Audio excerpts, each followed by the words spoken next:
Hey, what's up guys? It's Yags, and today I want to talk to you guys about the 2025 draft class. And honestly, this might be one of the best starts to a season we have ever seen from a rookie group. Impact is absolutely everywhere on the floor and throughout basically the whole draft, even the late second round. And multiple rookies are already contributing to winning teams. So yeah, before we get started, as always, if you enjoy my content, make sure to leave a like, subscribe to the channel. We're trying to hit those 1,000 subscribers, so I really do appreciate it. All right, so Cooper Flagg. I mean, after a rough debut, I get it. He went against Wemby, all of that. Cooper's looked like the in-between type of player that prospects sold us on most of the offseason, right? Playmaking, he's rebounding, he can guard, he can play in transition. Plus, he has some on-ball flashes, dribble handoffs, one dribble pull-ups, and some pull-up threes. And Jason Kidd is pretty much playing him at the point guard right now, which is something that some people expected.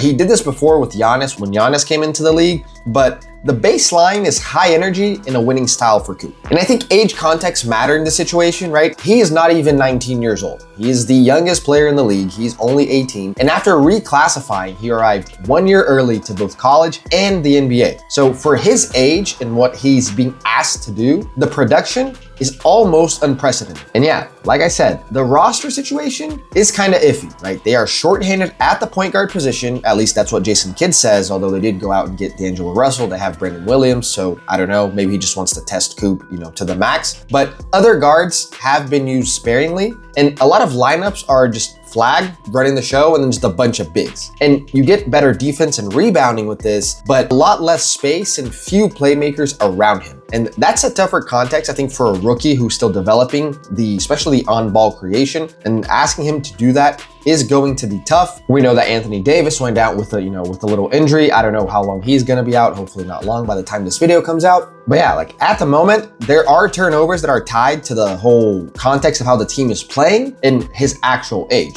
But he's meaningfully contributing and he looks worthy of a #1 pick right out the gate. Next, we have Dylan Harper, right? So the Spurs are very good early. They have yet to lose at the time I am recording this video. And Dylan Harper is a bit overshadowed by, all that Victor Wembanyama and Stephon Castle have done, especially Wemby, throughout the season. But the profile is what you expect. Right? He's very strong, he gets to the rim, uses his shoulder to create space, he has some mid-range, and he's growing as a playmaker. His fit alongside with Castle and the other guards in San Antonio was always a question. We know that De'Aaron Fox isn't back yet, but it has people asking if San Antonio even needed De'Aaron Fox, right? If they knew Harper was coming in, if they knew that they were going to get that second pick, why would they go out and give Fox the extension? But Harper's current role, it kind of scales him down, right? He's coming off the bench, so fewer forced shots, which helps his long-term development towards winning basketball, because I just don't think it puts so much pressure on him,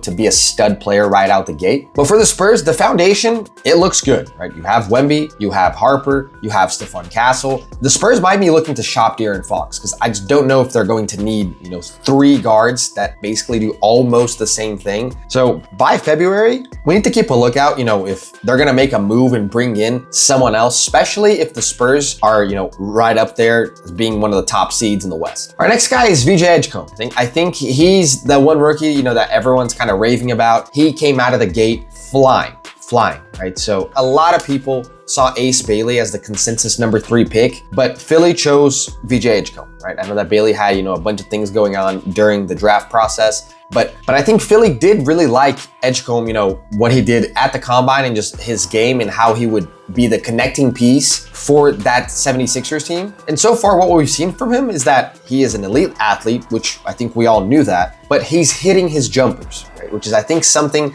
that we didn't expect for him to hit at such a consistent basis. So he's hitting spot-up threes, he's hitting pull-ups. Relative to expectations, he is arguably the most impressive rookie in this entire start of the league so far. I don't think anyone can, argue with that. And then in terms of a Sixers roster context, they had to nail this pick, right? They had to. With Tyrese Maxey on the rise, Paul George was basically uncertain. We don't know how Paul George is going to be. He has yet to play at the time I'm recording. And, Embiid is on a minutes restriction. It's basically VJ and Tyrese Maxey as the team right now. So they are heavily relying on VJ Edgecombe as the starter, and I'm sure he will play a ton. And with what we've seen from him, he will most likely stay on that starting lineup doing a lot of things. And if his jumper holds and the other skills grow with it, the ceiling is extremely high for this kid. At number 4, we got Con Kneppel. He was drafted to be an elite shooter who attacks closeouts and, makes the right plays and just adds decent defense, but he can be a second playmaker as well if he needs to be. And I think he bridges really well with, the way LaMelo plays as a main creator and, right next to Brandon Miller as a two-way star, I think. So he's good in transition. He can hit the mid-range. He's high volume threes and he's doing it at a high level. He's shooting it at around 50% so far. So I mean, those are great numbers on really high volume. And I think their second round picks for the Hornets are also contributing as well, right? You have Sion James, you have Ryan Kalkbrenner. They're playing real minutes and they're contributing rim protection, some surprising three-point shooting, which was a college weakness for Sion James. But Charlotte, to me, and I said this in one of my videos right after the draft, I think they are currently one of the winners of the draft class, if not the main winner. I think they really have a nice foundation and they hit a top 5 pick and, 2 seconds that are actually helping them be a better team. So good things happening for the Charlotte Hornets right now. So if I'm a fan, I would be very happy. Number 5 here, we got Ace Bailey, right? We know that everything that happened with him throughout the draft process. He hasn't had a great start to the season. He had a really good offseason, or at least a summer league. And a lot of people were like, oh, this is the next Kevin Durant, etc. I think he has a lot of upside. He just hasn't been able to actually get it going in the league so far. The Jazz are more competent and watchable than I actually expected them to be. I know that they were going to be floating around, one of the worst teams in the West, but they haven't been bad. Lauri Markkanen's playing really well, but I think the opportunity is just too big for him not to flash over, that whole roster. And I don't really think there's just concern after just a couple of games, but it's something to monitor. Trey Johnson for the Wizards, the number 6 pick, not a freaking rim getter, so he doesn't really get to the rim that often, but his open shots, they will go down at a very high level. He can sidestep, he can one dribble, pull up 3, he can pull up from mid-range, and he just projects as an elite shooter for a lot of years. I think he has that archetype, even though his defense and his playmaking are never really that good and probably won't be. He was projected to be, this high volume shooter ever since he got out of college, and that's what we've seen from him. And Washington needed really badly a perimeter shooter, past Corey Kispert. So with these top 6 guys in the draft so far, this class already has a very strong floor to be one of the best classes we've seen, I don't know, over the past 6-7 years, maybe more. With the number 7th pick, we had Jeremiah Fears out in New Orleans, and the pick surprised a lot of people.